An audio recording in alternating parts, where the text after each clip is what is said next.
How was the villain refined? The villain is refined in this way without a concept of good and evil. She cultivates a demonic mind, and in this world, she eats people herself. P.S. There is no male protagonist in the indigenous immortal cultivation text, while the female protagonist's way of thinking is completely magical. Please be careful. P.P.S. Magic Road. Magic Road. To put it bluntly, he is a great villain, the kind who takes the initiative to attack. Keywords of the novel. No pop-up window for Duo Changsheng. Download the complete collection of Duo Changsheng TXT, and read the latest chapters of Duo Changsheng. Chapter 1. The Wedge Demon Road is Merciless, revised. You are listening at novelfull.audio. Chapter 1. The Wedge Demon Road is Merciless, revised. A damp odor brewed from the dim firewood room, drifting out from the cracks in the sparsely nailed door panels, and blowing on the thin back of San Mei, who was on duty standing at the entrance of the firewood room, causing a shiver. Apart from the foul smell, there was also a faint sobbing sound floating out in the wind, which was a familiar voice of San Mei, her second brother Lao Air. I heard from my younger brothers and sisters that Lao Air had been howling for a long time after entering the firewood room, wanting to eat and drink. No one dares to go in to deliver food, and no one will leave food for Lao. Whether one can eat enough or not is a problem. San Mei felt a bit cold and wrapped her tattered clothes tightly. Under her tattered and short clothes, there was a faint imprint of the Third Valley. After it gets dark and Lao goes to bed, she can go sleep in the haystack. That's the warmest place in the yard. It used to be always occupied by Lao Air. She is a bit happy. As the sky slowly darkened, dark clouds pressed down on the yard, and a rare oil lamp was lit in the simple thatched kitchen. She heard someone sharpening their knife, scratch, scratch. It must be Boss E. The only ones who can light the lights at home are my father and Mr. E. My father is not at home now, so I went to the Yanzhen pavilion to listen to the adults outside telling me about tomorrow's harvest. The kitchen can only be Mr. E. Boss E has been displeased with Brother E for a long time.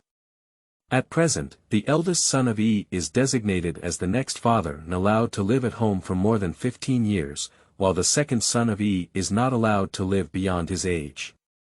I heard that Lao Air had his leg broken by Ilauda, and he also said that Lao Air wanted to kill Ilauda and become his own father, but was beaten by his father. Anyway, now is a dead end. Tomorrow we will harvest, and the tradition is to give everyone meat and fish before boarding the ship, to be energetic. Either Lao Air sacrificed himself, or San Mei might have died. She doesn't want to die. In Yi's memory, as long as one of her brothers and sisters is tied to the firewood shed, that person will not appear again. The next day, there will be oil and meat on the table of Boss E. If they are lucky, sometimes they can still bite out a little bit of marrow foam from the bones left by Lauda, which is a joy that can be remembered for a long time. As for what kind of meat it is, San Mei is unwilling to think about it. Across a thin layer of wooden boards, 10-year-old San Mei was bored counting the branches of the bamboo broom she was holding in her hand. Suddenly, she heard something dragging on the ground in the woodshed and moving towards the door. The sound came to a sudden halt. A clanging collision stopped Lauer, presumably because the iron chain tied to his feet by Lauer was not long enough. It's just that at this position, San Mei can already hear what Lao Air is saying. It turns out he hasn't given up yet, constantly shouting, "Water, water." San Mei is too boring. Perhaps it was because Lauer was her brother after all, or for some reason, by a stroke of luck, she put down her broom and turned to lie on the door panel, looking into the firewood room. At first, she couldn't see anything. It was too dark and there were no lights in the firewood room. Moreover, it is said to be a firewood house, but it leaks air and no holes can be seen anywhere. In winter, there are winds blowing in from all directions. San Mei endured the foul smell and cold wind, and finally her eyes adapted to the darkness, seeing Lao Air lying on the ground. Just as she saw Yi Lao Air, Yi San Mei was startled. In her memory, Yi's second son always had a big physique, and he was quick to grab meat. Not only was he full, but he also had meat on his body, which was why he was always eyeing Yi's position. The person lying on the ground now is so thin that he has taken off his shape, as if he is just wrapped in a familiar piece of firewood, which makes people scared when they look at it. Yi San Mei has never seen people on the brink of death, even if she knew they were going to die, she only vaguely knew. Now a familiar person is about to die, or has already died, it's just a strange thing. At this thought, she was so scared that she shouted softly, "Second brother." The sound was quiet, but Yi Lao Air suddenly lifted his head. Yi San Mei saw that his eyes were empty and her eyelids had collapsed, indicating that he had been gouged by Yi Lao Da. After taking supplements to his eyes, it is estimated that the eldest son of Yi will not have to eat, and there will be one for each mother and father. Yi San Mei was lost in thought when Yi Lao Air suddenly stood up and wanted to pounce at the door. His locked right leg suddenly broke and hit the ground with a loud noise.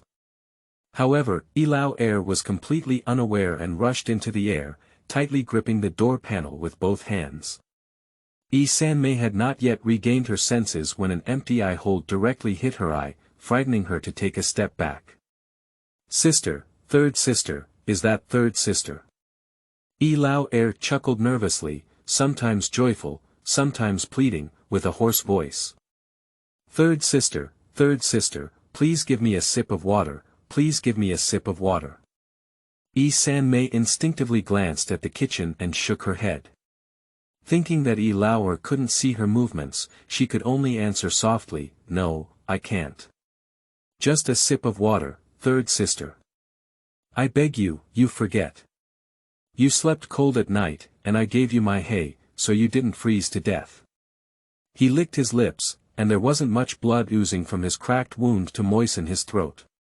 "Do you still remember 13 sisters who died at that time? You didn't die thanks to me. It's me.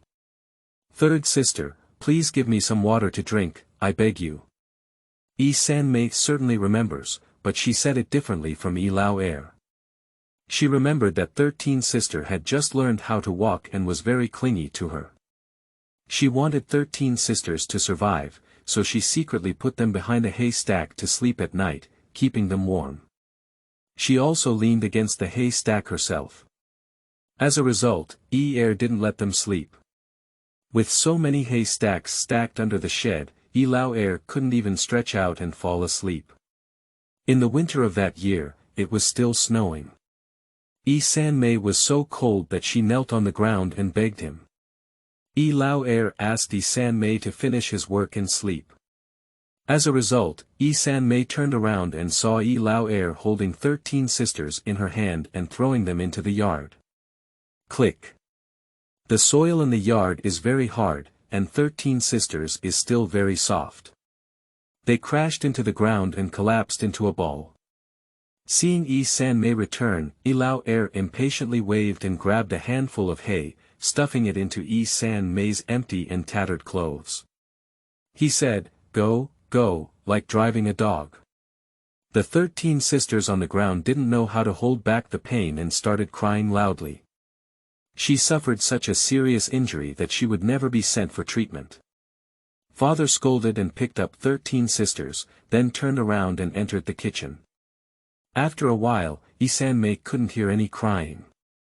She had hay that day. It wasn't very cold, but she didn't sleep well. Since then, she no longer likes her younger siblings because she can't sleep well and doesn't have the energy to work during the day. Yi San Mei's gaze refocused on Yi Lao Air's face, which was once full of energy and very similar to her own. She fixed her gaze and turned to run towards the kitchen. "Big brother," Yi San Mei dared not step into the kitchen, afraid of dirtying the floor. She stood at the door and whispered, "Second brother wants to run away. He broke his leg." "What?" Yi Lao Da rushed out of the door with a polished knife beside Yi San Mei. After a while, Yi San Mei heard a strange thud coming from behind. She doesn't need to worry, anyway she will be boarding the ship tomorrow and going to Zhongyaozong. Today, she won't go to stand guard anymore. At most, she can scold and hit the boss. San-mei happily took small steps and ran back to the backyard. A large area of hay stacks in the backyard was empty, and she rushed up and pulled some to cover herself, gradually easing her body. She had a dream where there was no one, only herself. She can eat enough, eat meat, sleep in tall and thick hay stacks, and no one competes with her. The sun shines on me, warm and bright. She smiled at the corners of her mouth and welcomed the second day of changing her fate. I came back from the back and changed the first chapter. I always feel that the second chapter looks more like the beginning, so why not try changing the first chapter into a wedge? I'm not sure if it's possible to connect with end of this chapter. Chapter 2. Leaving Home. You are listening at novelfull.audio. Chapter 2. Leaving Home. Get up. You dare to sleep in today, don't you want to die, you lazy devil? San-mei's thin and weak body curled up in a small ball. Lauda took a few strokes of hay and sucked it on her skin, which had holes in her clothes, causing her to suddenly wake up in pain. All right, come with me. The adults above are coming to harvest. Can you give me some energy? Seeing her skillfully kneel down and kowtow to beg for mercy, the eldest brother picked up his sister and dragged her to the hall. A dozen sisters and brothers in the hall had already lined up along the wall, holding bowls in their hands and staring at the floor. She took the last bowl from the table with a few large notches and stood at the end, regretting why she slept so heavily today. I had a vague dream, but I completely forgot it. Boss starts eating. Everything on the table belongs to him and his father. The mother is responsible for childbirth, and after taking the compound mother fruit, her meals are distributed by the important figures in charge of the third valley and fed by her father. Father will go after eating. That's great. If only I could stay for the pregnancy, or if I were the father's body, then I wouldn't have to eat too much. San-mei eagerly prayed that Lauda would eat less today due to the harvest. Her brothers and sisters think so. After crunching his bones, finally remembered them who were still hungry. Pour the broken bones and vegetable soup into the rice bucket, open the lid of the pot, spoon in a few ladles of hot water, stir a few times, and bring the bucket over to knock on the edge. I have eaten. I want you to eat better today, so don't embarrass my family. If you come back a few times, we will also serve the next meal. The eldest spoke fiercely, but all the children's eyes were fixed on the rice bucket, swallowing saliva wildly, and no one cared about anything else. Being able to live and sleep is the only way to think about tomorrow. Each person can only take one spoonful, and it's San-mei's turn to only have a little rice water left with oil flowers and vegetable foam, but this is much better than usual. San-mei carefully tilted the bowl to her mouth and opened her mouth wide to swallow. Everyone from the family, come out. After swallowing their last bite, everyone silently put their bowls back on the table and walked out of the door. San-mei turned her head and left without any attachment. Stand here for those under 10 years old, and everyone else will wait behind, waiting for someone to pick. San-mei and several children born together were exactly 10 years old, standing in the front line together, only feeling their hearts beating. Standing at the forefront was Guli, who respectfully referred to him as the Lord of the Outer Gate. He glanced at him and ordered several physically disabled people to line up next to him. The person standing out immediately twisted their face in fear and was about to kneel on the ground crying. They were swept by the eyes of their respective fathers at home, so scared that they even swallowed their nose. Why are there so few people under the age of 10 this time? Suddenly, a figure next to the outsider frowned and spoke. San-mei took a careful peek and noticed that he was dressed better than an outsider, with 2 words embroidered on his red and black clothes using silver thread. She just hasn't learned any characters and can't understand them. Deacon's senior brother, the production has not been good in recent years, not just us. Even the production of Yuan Hejing has decreased. That's all for now. After all, most of the products we produce are from our junior brothers, but the grain production of medicinal herbs such as meat ginseng should not be like this anymore. Materials are scarce everywhere now. If there are any problems, investigate and report them as soon as possible. The outsider nodded and bowed. Sanmei realized in a daze that the outsider, who had the power of life and death, was actually just the lowest level outsider disciple. The outer gate steward took a group of them away and placed them on a boat, and then mixed them up and divided them into several teams.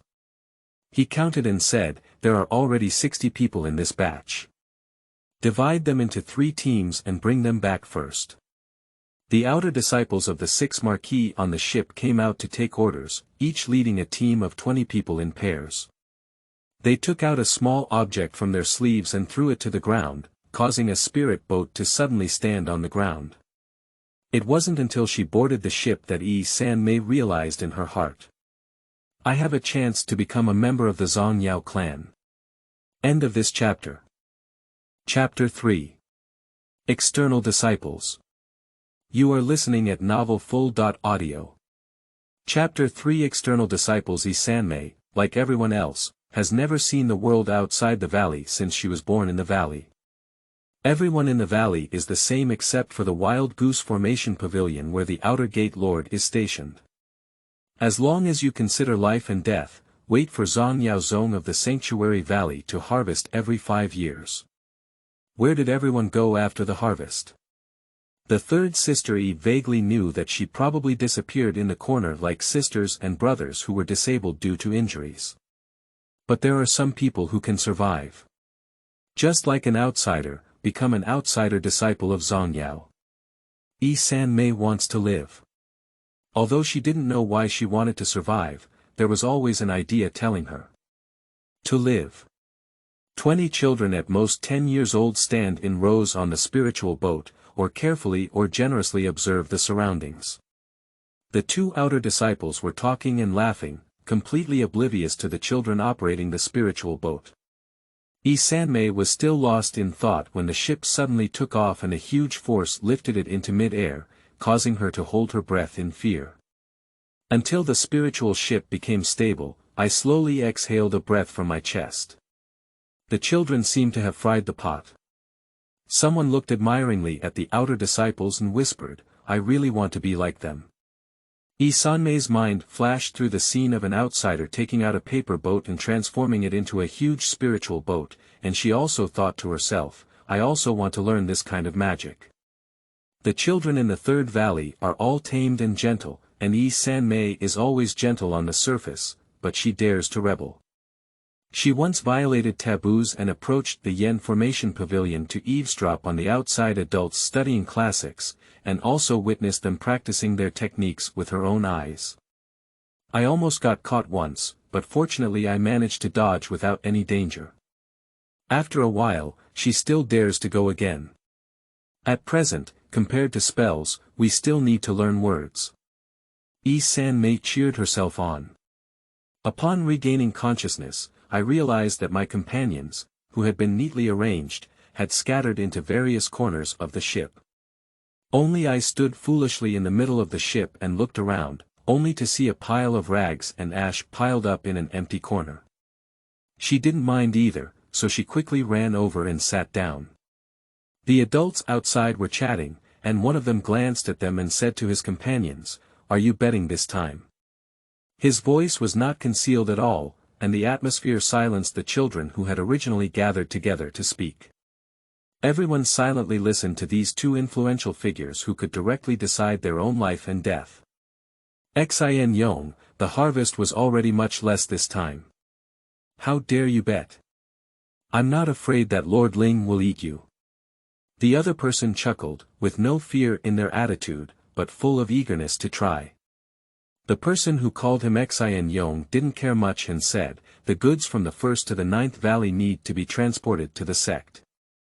It takes half a month for them to arrive quickly, and it's normal for them to have some losses in the middle.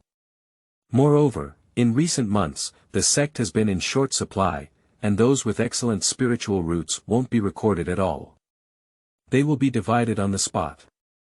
Those who take materials don't report it, and if you don't say it, I won't say it. How could Lord Ling know? Qiu Xingluan, you're afraid you're not cowardly, are you? Yi Sanmei didn't quite understand what she heard. But one thing she understands is that this conversation is filled with malice that makes her hair stand on end. While others were not paying attention, Sanmei leaned towards the corner and quietly stuffed the dagger that had been buried in a pile of dust and fabric, revealing a corner, into her tattered clothes. Qiu Xingluan originally intended to bet. Quickly feigning his anger, he said, "What nonsense. I've never bet without Qiu Xingluan. Did you say that I didn't give up when I bet a few times ago? Just bet, I'm afraid you'll pay me back." Xin Yong was overjoyed. This Qiu Xingluan has a gambling habit. Every time he sells goods, he always has to bet against him, losing tens or hundreds of spiritual stones to him. Sometimes when he turns red, he even takes a bet on spiritual medicine, but unfortunately, his luck in gambling is extremely poor. Xin Yong always specifically requests to run goods with him, just to earn more benefits. Okay. It's your turn to play the gambling game this time. What are you going to bet on? End of this chapter. Chapter 4. Gaming. You are listening at novelfull.audio. Chapter 4 Gaming. Upon hearing Xin Yong slapping his chest to make a bet, Qiu Xingluan could hardly contain his excitement and almost burst into laughter, which could be suppressed with his mental strength. This arrogant Xin Yong was completely hooked, not in vain for his 20 years of hard work pretending to be foolish. I brought 2 ingredients with me this time, one is inferior Taishan soup and the other is inferior black phosphorus gold. I'll bet on one of the ingredients, or will I bet on the number of people who survived or died this time? How about I bet on the number of people who died? Faced with Qiu Xingluan, who had turned red from gambling and even took out these 2 types of pill materials, Xin Yong quickly flashed through the materials he needed to break through in his mind. Then he responded with great joy, okay. Let's make such a promise. His talent was mediocre. In order to break through the foundation building period and join the sect of elders, he finally found an ancient pill that could refine his qualifications. However, he was unable to find the Tai Xian Tang that served as a medicinal guide for a long time. This gambling game can be described as dozing off and coming to the pillow. It's not easy to make more people alive. Just a little bit more dexterity. Xin Yong showed a smile that was sure to win. Seeing him so proud, Qiu Xingluan deliberately showed a sense of retreat and awakening. Xin Yong was impatient and quickly drew a pancake for Qiu Xingluan before he could back out and say, "You can also choose the same material on me as a bet." "Old Qiu, haven't you been looking for the remaining recipe for refining the formation flag? Although I don't have it, I have a way to find it. How about that?" Upon hearing the incomplete score, Qiu Xingluan was indeed quite moved. He frowned and pondered for a long time before gritting his teeth and stomping his feet, saying, "This bet is significant. If we don't make a contract, this bet. Stand up immediately." After a long discussion between the two, Xin Yong racked his brains to leave himself a way out for easy operation, and finally finalized the content half an hour later. "You guys, all get me into the cabin." Qiu Xingluan looked up and stared at Shang Yi Sanmei. Yi Sanmei was startled and rushed into the cabin with the others. Compared to the spacious and open deck, the cabin is tightly sealed everywhere except for the doors, with no light passing through. The darkness is unsettling. The closer you get to the corner, the stronger the smell of damp wood becomes. Yi Sanmei rushed into the corner diagonally facing the door and looked around cautiously. Even if you don't understand many of the words in the conversation between the two, as long as you understand that they are risking their own lives. Moreover, Yi Sanmei could vaguely see the exaggerated expression on Qiu Xingluan's face, and there was a premonition that made her grip the dagger for a sense of security. Qiu Xingluan strode to the door and smiled, "The journey to the sect gate is far away, and the wind on the deck is dangerous. You can stay in the cabin for the next few days. Here, these are food, and the water in this bucket is shared by you. Is there any more? It's not a big deal, don't disturb us.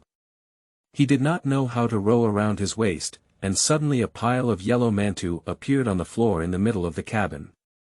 Yi-san-mei immediately swallowed her saliva, but like the others, she dared not move and could only watch Chiu Xingluan eagerly, waiting for him to assign her. Watching these domesticated dogs crouching in the corner, wriggling their fingers, Chiu Xingluan's eyes flashed with a hint of complex emotions. Turn around and close the door. Xin Yong watched as Chiu Xingluan cast a spell on the cabin door, surprised by how serious he was this time, but also quietly breathed a sigh of relief. He has already cast a spell in the bucket, and it will automatically fill every 3 days. Based on his experience, every time the cabin needs to allocate children to fight each other, it relies on a lack of water and food, especially water scarcity. As long as there is enough water, about 2 or 3 people can survive to reach the sect. After all, there are no weapons in the cabin, and it is very difficult for a group of children to kill them. Brother Xin, I'm going to sacrifice the water mirror to see. Chiu Xingluan pretended to take out a palm-sized round mirror. He used to rely on it to see the cabin for fun and relaxation, but this time Xin Yong dare not let him look too much. Lao Chiu, if you want to play, just play with excitement, blind gambling. Xin Yong urged hard. Chiu Xingluan was indeed full of gambling and clamored to accept the round mirror. Thinking that the 2 weapons he had deliberately hidden on the ship had indeed been brought into the cabin, Chiu Xingluan and Xin Yong raised their glasses and laughed heartily. End of this chapter. Chapter 5. Life and Death. You are listening at novelfull.audio. Chapter 5. Life and Death. Gradually adapting to the darkness of the cabin, everyone remained silent. In the silence, the sound of breathing gradually intensified. Not much food and water, years of hungry feeding and plundering. Memory is full of starving brothers and sisters who are dragged into the kitchen to deal with. The person who reached out first was the one closest to the pile of mantu. His hair is messy, probably the youngest among these children, and he looks only 6 or 7 years old. He nervously and eagerly pressed his fingers on a yellow-faced bag, and his tattered clothes made a subtle rubbing sound as he leaned forward. This sound is like some kind of announcement. Almost everyone threw at the food, and the dough between the fingers was squeezed into twisted pimples. A mantu was instantly divided into several parts. Some older children, depending on their height and strength, kicked the child who had grabbed the manta first and rode on him, kicking and punching. Every time you tear off a piece of mantu, put it in your mouth. The third sister of E was silent. She first touched the bucket and took a swig. She carefully held the bucket in her arms and moved it back to the corner. She looked coldly at the others fighting for mantu. The same child who came to grab the bucket was 1 step late. He gave Yi-san-mei a deep glance, turned his head to look at the other people competing in the group, silently standing and thinking about something. Yi-san-mei also noticed him. His eyes were calm, but they looked a bit like the Chiu Xingluan he had just seen. The struggle among the crowd is coming to an end. Of course, the children who are old and energetic have the advantage. In addition to their mouths, their clothes are also full of mantu. There are probably 3 or 4 children like this. The other children, who were better, still had a tightly clenched portion in their hands, and even if they snatched it early, they only managed to get a punch and kick in the end. At this moment, Shen-san, who was watching from the side, finally moved.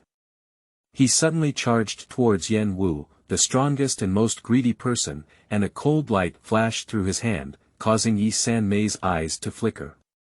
Before everyone could react, Shen-san had already raised his long willow sword and slashed it with blood.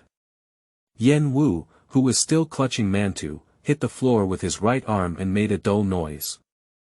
This noise was a bolt from the blue for everyone. But before Yen Wu could howl, Shen-san had already lifted his foot and kicked him hard in the pit of his heart, causing Yen Wu to fly horizontally and crash into the wall.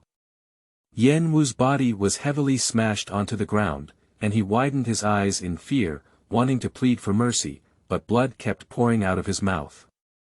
Shen San will not give him a chance to beg for mercy. Putting the knife in his waist, Shen San still walked towards Yen Wu, who was crawling at the bottom of the wall, without hesitation, while everyone around him consciously avoided it. No one dared to pick up the mantu that fell on the ground. He slowly absorbed Yen Wu's blood and turned from yellow to red, adding a bit of monster. Yi San Mei took a breath, feeling a bit scared and hesitant to express her feelings. Listening to the sound of Shen San riding on Yen Wu and beating his flesh, he tried to tuck his trembling fingers into his sleeve. At this moment, Yi San Mei realized clearly how easily their lives could have died prematurely. Death is very close. It's not as obscure as my hometown, but rather explicit, piercing, and confusing. But Yi San Mei doesn't want to think about those things right now. She forced herself to listen to the disgusting sound of smashing flesh and blood, thinking about how to survive next. Shen San is declaring his leadership position among these children. Next, we will definitely request a redistribution of food and water. But most of us only dare to stay at hitting people, and it may be difficult to resist Shen San, who can expressionlessly kill his peers. Upon reflection, the bucket in hand turned into a hot potato. If Shen San wants it but she doesn't give it, in order to show his authority, he will inevitably have other children attack her to show obedience, just like what Boss E has done to them since childhood. Even if she can fight against one person, can she still fight against 10 people? Or, gather people who are dissatisfied with Shen San together to confront him? Yi San Mei looked around the crowd. These people either have a look of panic on their faces, or their feet have softened in fear. Some robbed several mantu, and even quietly threw mantu on the ground. She shook her head secretly, probably not. Then it's better to exchange some real mantu, and then make good to Shen San first. End of this chapter. Chapter 6. Undercurrent. You are listening at novelfull.audio. Chapter 6 Undercurrent. Yi San Mei tried to hide her emotion, slowly walked to the mantu that fell on the ground, bent down and picked up some. Except for a few people who noticed her in the crowd, the others were all drawn away by Shen San and Yen Wu. A few thin children stared at mantu but dared not do anything. They secretly stared at Yi San Mei. Yi San Mei remembered in a trance that when she was 7 or 8 years old, she could never compete with others. She always ate 3 or 4 times as much as she could. When her heart became weak, she threw some pieces of broken mantu. Several children grabbed the mantu and dared not leave it in their hands. They tried their best to put it in their mouths. First, Yi put the mantu into the bucket to absorb enough water, then wrapped the soft and rotten mantu in her clothes and kept it close to her. Even if the water seeps out and feels sticky and uncomfortable, it's better than having thirst without food afterwards. Shen San stood up from Yen Wu, who was no longer moving, and the splattering of blood made the corners of his clothes heavy and straight, dripping with drops of blood. He looked around and no one dared to look at him. Everyone was oppressed by a heavy atmosphere, even breathing slowly. Except for Yi San Mei. She walked slowly toward Shen San, holding a bucket. Yi San Mei has never killed anyone. She had an instinctive fear of Shen Sanbao, who was covered in blood all over. But she gritted her teeth and walked steadily step by step, forcing herself not to show any timidity. 7 or 8 steps left in front of Shen San, when Yi San stopped. No matter how dark this distance is, you can lift your eyes and see every inch of Yen Wu's decayed body clearly. In Shen San's silent gaze, Yi San Mei and he exchanged a quiet glance. In the darkness, with slightly bright yellow vertical pupils, thoughts of evaluation slowly flowed. Yi San Mei kept staring at him and slowly placed the bucket at her feet. The handle of the bucket was weak and drooping, making a faint pop sound. Everyone tightened their nerves. Take out the cloth bag and open a corner to signal to Shen San, which is also a sign of weakness. After confirming that he had no intention of snatching these meager soft and rotten foods, Yi Sanmei slowly retreated and returned to the corner where she had originally stayed. As she shrank into the darkness, a breath of settled dust immediately permeated the air. Shen San looked at the crowds of people trying to please him and quietly exhaled a breath. He hid his trembling thumb in his fist, deliberately showing a fearless and blood-stained smile. The crowd quickly divided into 3 factions. Led by Shen San, it is mostly a gathering place for older children, like Yi Sanmei, a capable but dispersed faction hiding alone in a corner, a group of thin and weak children who are vaguely excluded by large groups and huddled together in confusion. Yi Sanmei knows that these people are seen as flocks of sheep. As a family living in the valley, they can easily see that these foods are not enough for 20 children to eat for 3 days. Even if it is evenly distributed, 1 meal per person per day is not enough. If it were in a well-ordered valley, even if everyone was hungry, no one would have any objections. But this is in the dark cabin, where a living person just died. If the 2 outsiders don't come in to replenish food and water in 3 days, then there won't be only Yan Wu's body in the cabin after 3 days. At that time, one must demonstrate their strength. Yi Sanmei quietly touched the dagger in her arms through her clothes, feeling a little comforted in her heart. In order to add strength, eat soft mantu bit by bit. Shen San piled almost all the food next to Yan Wu's body, and randomly assigned 2 people to gather the meat foam and internal organs splashed out by Yan Wu and pile them on Yan Wu's stomach. He sat beside the food, pressing his elbow against the bucket, and devoured the mantu that had absorbed enough blood.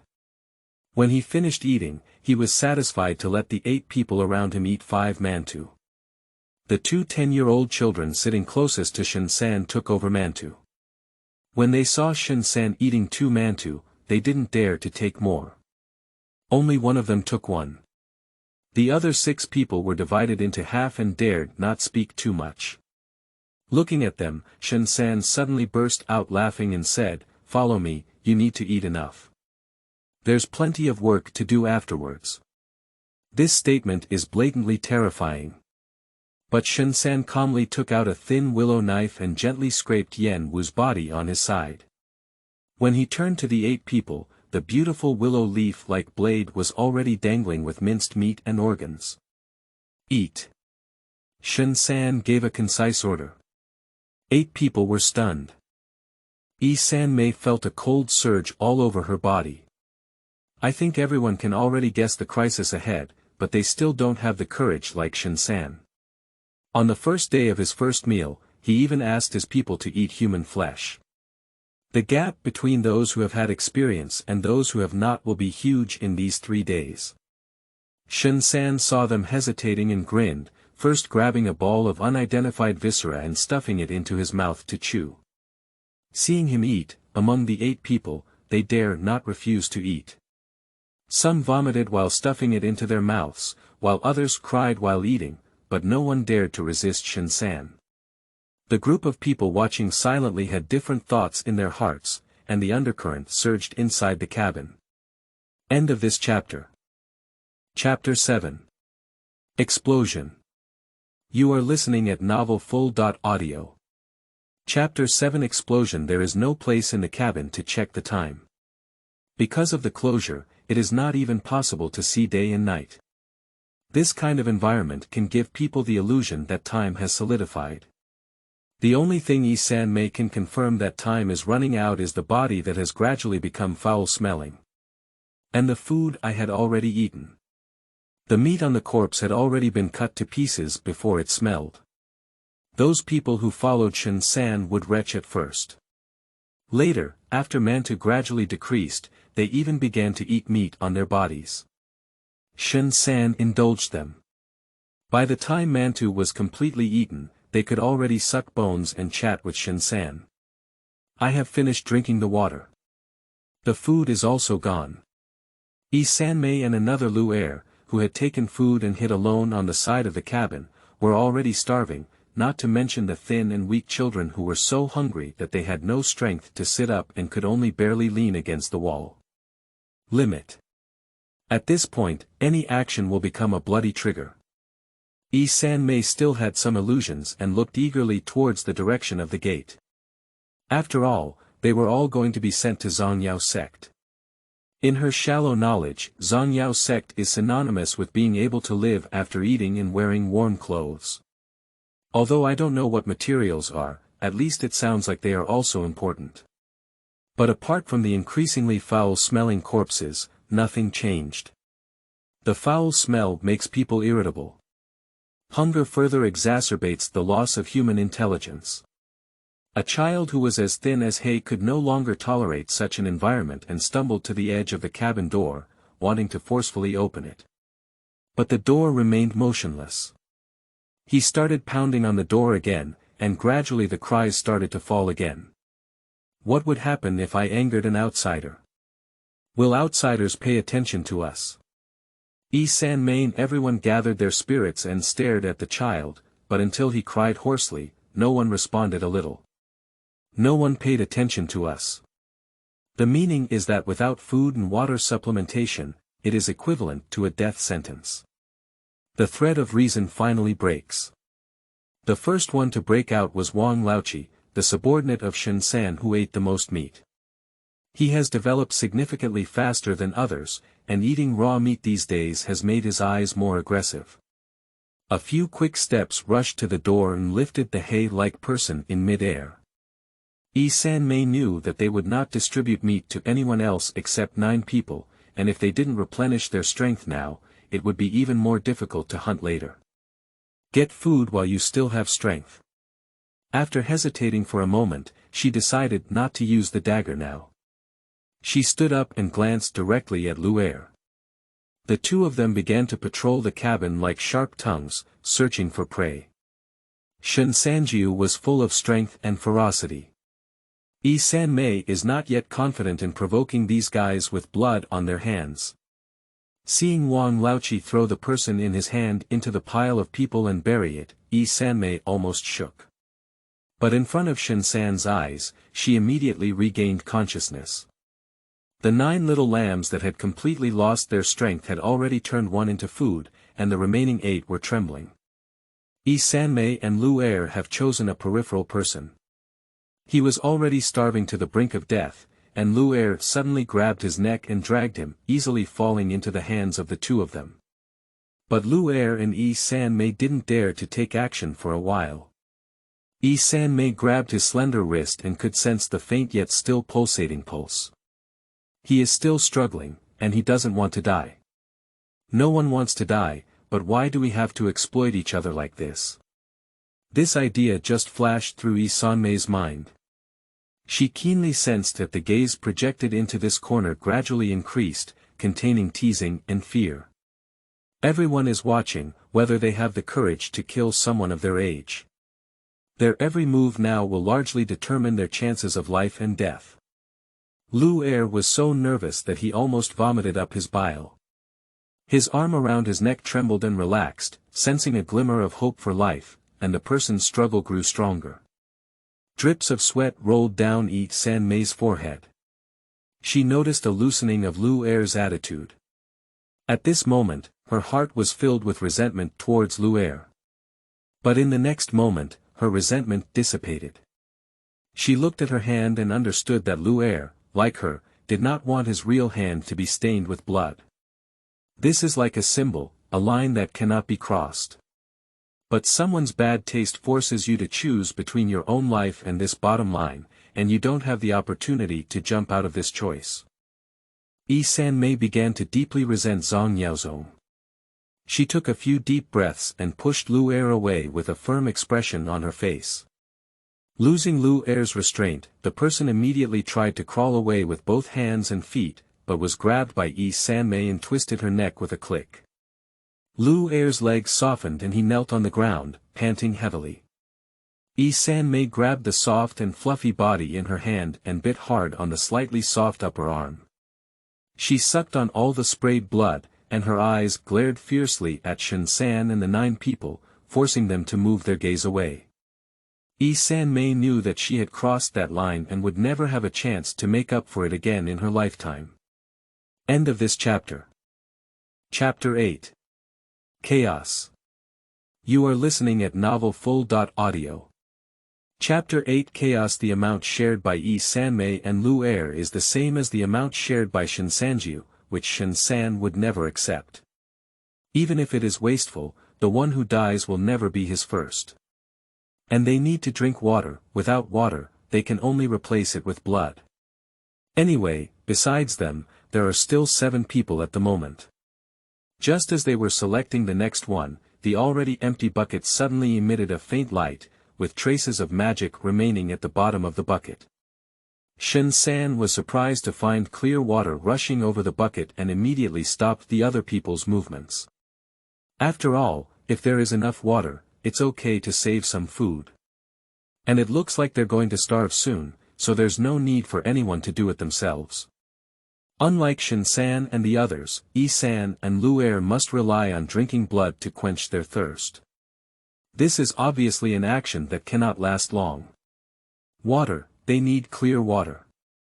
Yi-san tore off some difficult-to-chew areas and threw them to the already suffocating 7 people for a moment of hesitation. She didn't remove the bones, but her eyes stared at the bucket that Shinsan was pressing down on, thinking about how to get the water.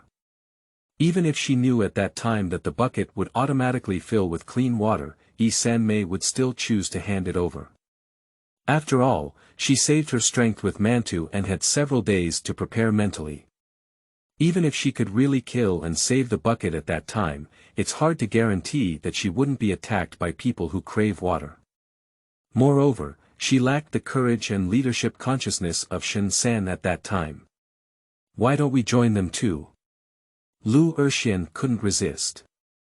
Many people who have devoured their own kind may experience alienation in their mentality, but they have become even more cowardly. At present, he dare not even approach the food without the permission of Yi-san. It wasn't until I was so thirsty that I couldn't bear it anymore that I finally mustered the courage to speak up. Yi-san was also somewhat shaken. But she had a premonition that it was possible for them to join Shinsan before she could kill her prey alone, but after she made up her mind to get blood-stained, Shinsan would never tolerate her joining. And she believes there will be a chance to get water. Those yellow eyes, like hunting lions, flashed through her mind. She shook her head at Lu Er, who showed a disappointed look, but dared not ask any more questions. Shinsan also realized the occasional gaze that Yi-san and Mei threw at the bucket. Wang Laoqi and a few others deliberately stood in front of the bucket, threatening them with a faint gaze. The atmosphere gradually became confrontational. In the stalemate, it was not either of them who broke the silent confrontation first, but the 7 children who were already weak and almost collapsed on the floor, with almost no human form visible. The person who had previously snatched a finger bone thrown by Yi-san was so thirsty that he couldn't bear it anymore. He even grabbed the finger bone and forcefully cut open the skin of the people around him. Blood flowed softly, and several people who could still crawl gathered around the injured person's wound and began to suck. After taking a few breaths with some strength, he showed a fierce look and bit into a living person, tearing off a piece of meat. One person started and quickly developed into everyone. The injured person screamed and twisted in pain, trying to escape, but was surrounded by flocks of sheep and unable to move. Those who didn't squeeze to their side quickly noticed the blood spreading out from the center and quickly lay on the ground, licking wildly. Wang Laoqi and his group became very aggressive when they saw it. Adding to that, having long been dispelled from reverence for human life and taking a life with one's own hands, my heart began to swell. He hesitated and glanced at Shinsan, but still disregarded Shinsan's warning look, and the other 2 people rushed into the flock and began to abuse. The pleasure of controlling the fate of others and the humility of being bound by others are naturally the former that fascinates Wang Laoqi and others more. Shinsan will never allow anyone to compete with him for status. He knew very well that he couldn't survive being surrounded by many people, so he had to prevent them from developing a rebellious attitude towards him. Even if Wang Laoqi doesn't take action at this moment, Shinsan will still find an opportunity to intimidate others again in the future. Shinsan stood up holding a thin willow knife.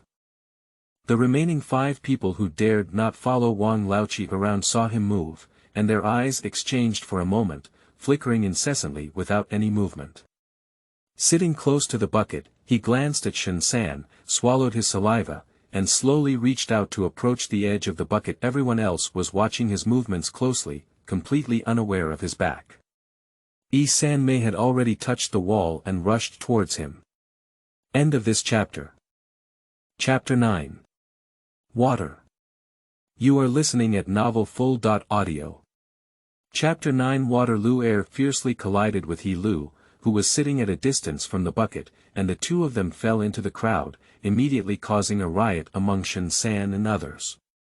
Shen San kicked away the person at his feet and took a sudden step, about to wave his slender willow sword and behead Lu Er in the crowd.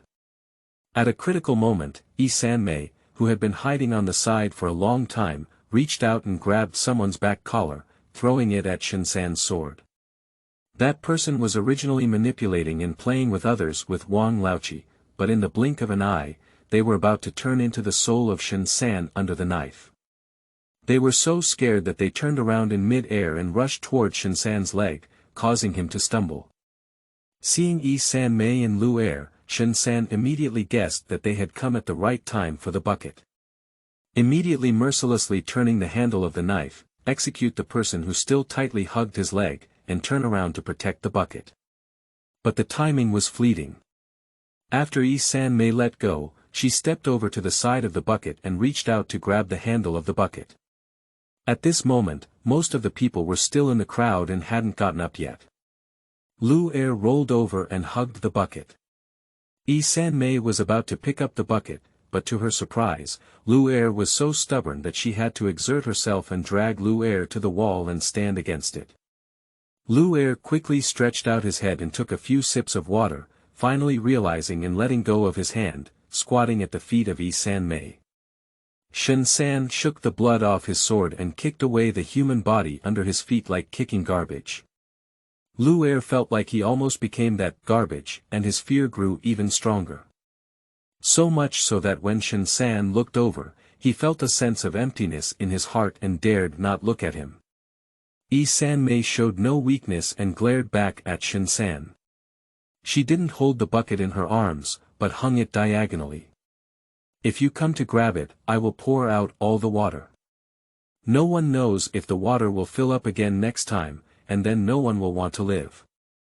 Yi San looked at Shen San provocatively, holding on to the sweat in her hand. Shen San gave her a deep glance. Suddenly turning the blade, he charged towards Wang Laoqi. Yi San's heart slowly fell to the ground, finally daring to take a few sips of water. Moisturizing water flowed through the dry and smoking throat, diluting the nauseating rust smell. She was almost about to cry out, but could only grit her teeth tightly to prevent tears from flowing down. Everything is not over yet. This is the first time that Yi Sanmei has felt that half a month has been so long that it is almost maddening. Shen San mercilessly turned Wang Laoqi and another person into his sword-slain souls, and with Wang Laoqi killing another person, there were 4 still warm corpses, 14 living people, and a bucket of clean water in the cabin. Shen Sanli fell to the ground and killed the 3 people who went against his wishes, suppressing the remaining 5 who were still harboring evil intentions. Now, he urgently wanted to find an opportunity to prove himself to Shen San, all in the eyes of Zhao Yisan. Shen San was also secretly resentful in his heart. If it weren't for the wavering of these people's hearts that forced him to personally take action to suppress it, she wouldn't have been able to seize the opportunity. At present, although there are many people with the same intention, there is still a risk of both parties dying in a forced robbery. Yi Sanmei saw his concerns and felt calm in her heart, slowly recounting the previously prepared draft. Are you saying that we share this bucket of water? Yi Sanmei nodded. If the water source is not shared, there will inevitably be another chaos in the cabin, which does not meet her inner expectations and cannot allow as many people as possible to survive. The person who wants to drink water will cut off a corner of his clothes and hand it over to Lu Er. Lu Er takes the corner of his clothes and wets it in the bucket before handing it over. It's better to drink it directly like this, but you and I can rest assured, right? The 6 people trembling in the corner widened their eyes upon hearing this. San Mei did not restrict the water supply as Shen San did. Can they also drink? If there are too many people drinking, I'm afraid this water won't be enough for us to drink for long, right? Water can't be wasted casually. Shen San objected. San Mei glanced at him. You should know that these people won't always waste water. Unknowingly, the chaotic situation was finally temporarily balanced. But the other party's eager gaze still couldn't make San Mei relax at all. San Mei knew that she had completely offended Shen San and threatened his authority. Her heart was not too timid, she was just more careful. How many more days are left?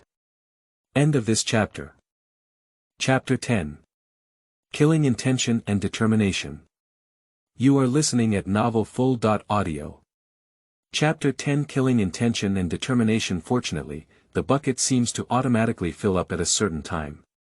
Therefore, every time the bucket bottomed out and the atmosphere was tense, they managed to survive without any danger. San Mei silently calculated the time from the first full profit and gradually grasped the share of water. So far, it has been full 4 times, and San Mei has ample experience in how to allocate water resources reasonably, which is also one of the reasons why there has been no outbreak of melee in recent days.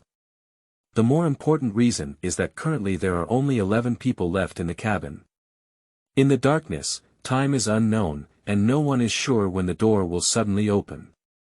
This actually makes everyone gradually become cautious and no longer engage in indiscriminate killing.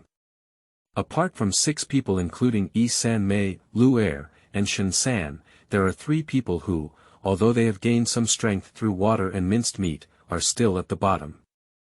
San Mei looked at the bucket with only a shallow bottom left and estimated the time. If there are no variables, this fragile calmness should be able to persist for 2 more rounds of surging water. Unexpectedly, Lu Aaron murmured. Finally, there's 1 more day before we get off the ship. He was holding a soaked corner of his clothes and distributing them in front of Shen San. Originally, I was extremely afraid in my heart, but as the deadline approached, I couldn't help but breathe a sigh of relief and blurted it out, which was overheard by Shen San. Seeing Shen San's eyes shining brightly, Lu Er suddenly realized that he was in front of Shen San and his heart was filled with fear. After hastily distributing the clothes, he was about to pull himself out and walk back, but Shen Sanyi grabbed his arm and trembled with fear. Upon seeing something unusual on Lu Er's side, San Mei became increasingly vigilant. After hesitating for a moment as he looked at the wooden barrel, he released his right hand and secretly grasped the dagger with the help of the barrel's cover. Shen San smiled and asked him, "How do you know there's still 1 day before you get off the ship?"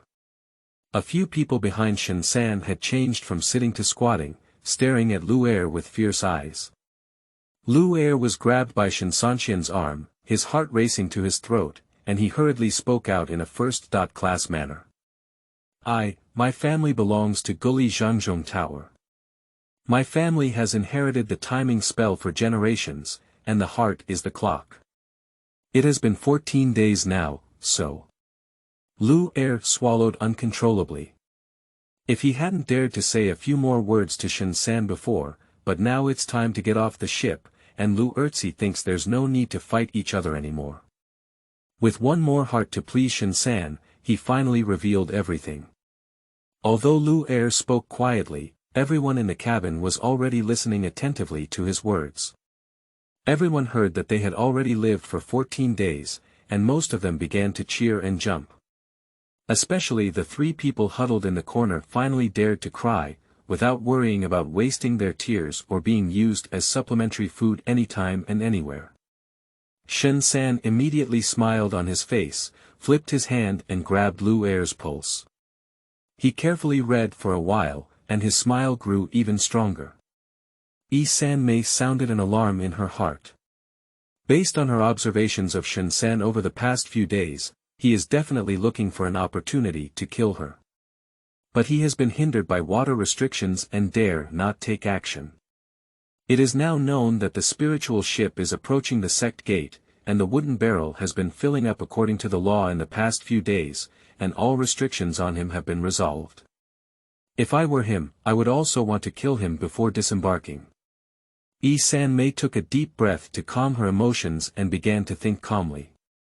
Whether in the valley or after boarding the ship, the attitude of the two outer sect elders, San Mei can expect that the sect will definitely prioritize the strong for resources.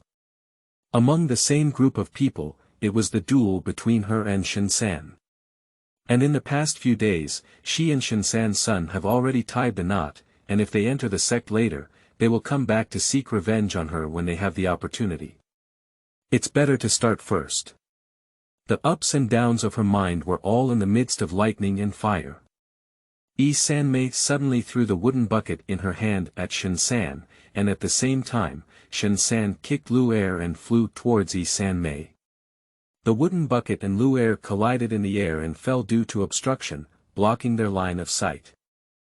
San Mei and Shinsan rushed towards each other as if unobstructed.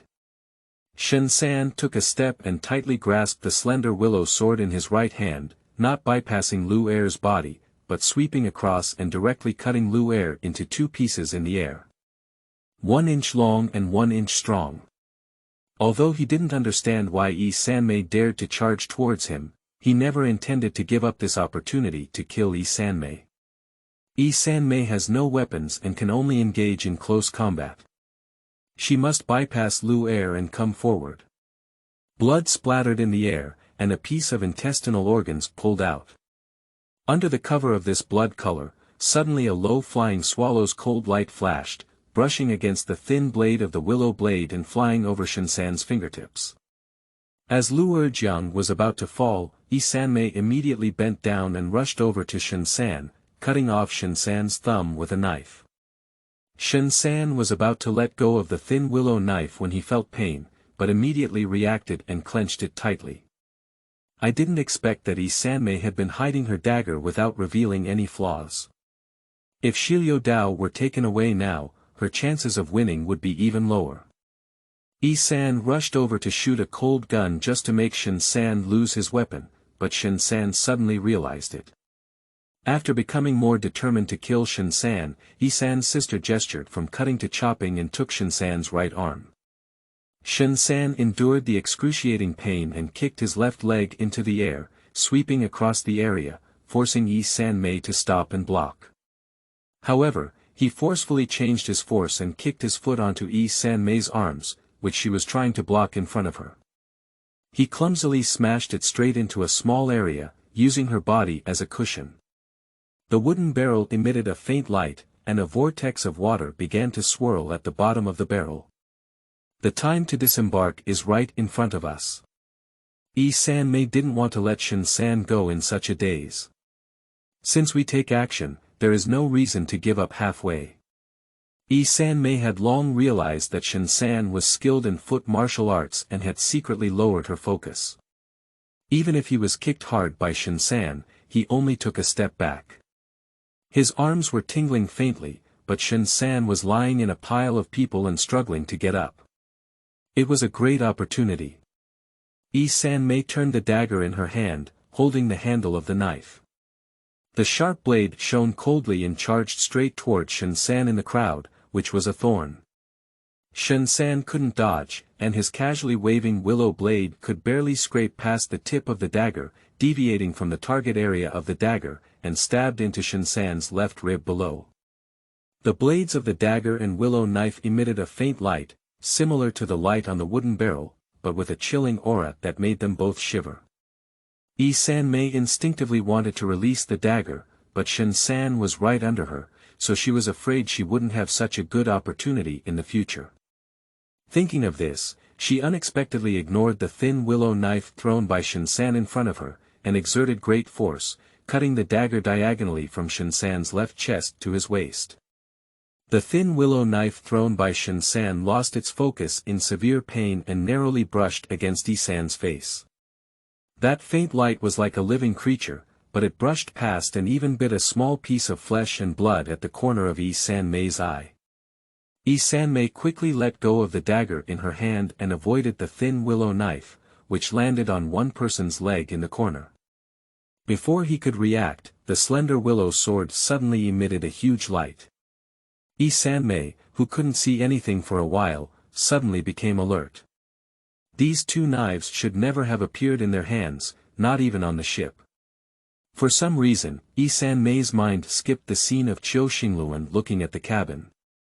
The light suddenly appeared and disappeared, as if it had never lit up before. Yi Sanmei squinted and stared closely for a while, only to be shocked to find that the thin willow knife was missing. The person who had fallen on the leg with the thin willow knife had already rotted and swollen, as if he had died for a long time. Thinking of this, she quickly turned back to look at Shen San, but her whole body shook. Shen San didn't have a dagger on his body. Surprisingly, when he saw Yi San's sister injured at the corner of her eye, he grabbed the dagger fiercely and rolled sideways, stabbing it into the legs of those around him. I had already been ripped open by Yi Sanmei. With this roll, my internal organs and intestines were half pulled out. Shen San was already half dead, struggling to catch his breath on the ground. Yi Sanmei felt a hint of discomfort in her heart, but then she strengthened her face and prepared to strangle and bury him. At that moment, the cabin door made a loud noise and opened. End of this chapter.